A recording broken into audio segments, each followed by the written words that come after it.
In a world where some people are struggling against the hands of adversity, locked up in hopelessness and bitten into uncertainty, daily on our street, the groans of the underprivileged and the poor is cascading into a crescendo of misery. They are desperately in need of a lifeline and enlivening breath to face tomorrow. Jennifer was never one to ignore those cries. She was a discreet hand of providence who touched many lives and gave nectar of happiness to troubled souls. An angel of light to those who were lost in the myriad world of helplessness. She was the soul of compassion who comforted poor girls and women, opening up vistas of freedom from poverty to young women who were trapped in the tentacles of challenging fortune. She was truly altruistic, that she planted a seed as she was stepping into the light. She birthed a dream to be nurtured in her culture of love to humanity, kindness to the needy, and compassion to the stricken. That's why we are here. Her seed has grown into an oak tree to provide shelter of hope to vulnerable girls and women. She always said it to me and the children when she was going through the challenge. If eventually she goes to be with the Lord, she will want a foundation to be set for her. And she gave details of what she wanted. The foundation is actually, narrowing down on the girl child, on women, trying to empower them, trying to empower the girl child, especially in Kaduna State for starters.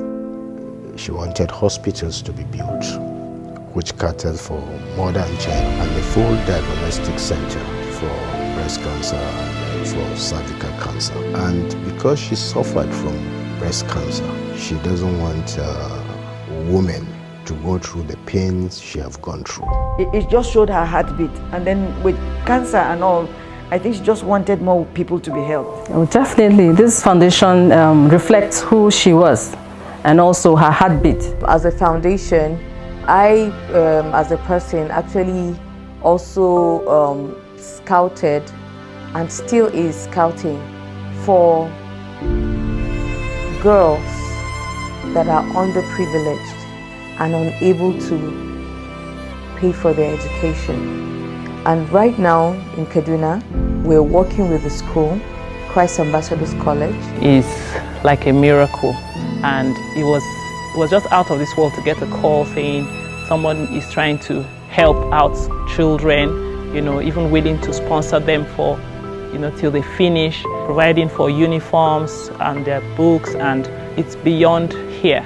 My name is Mr. Etuh, a parent of one of the students of Christ Ambassador College. My daughter happened to be one of the beneficiaries of the scholarship award that is given to our students. We are grateful for the good gesture and for how God has used you in a time like this to meet our need. Heaven will reward you in the mighty name of Jesus.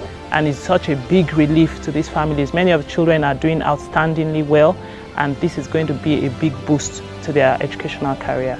She wants a hospital in her village. She wants a hospital in my village, and she wanted us to have at least one hospital in her memorial in each of the geopolitical zones.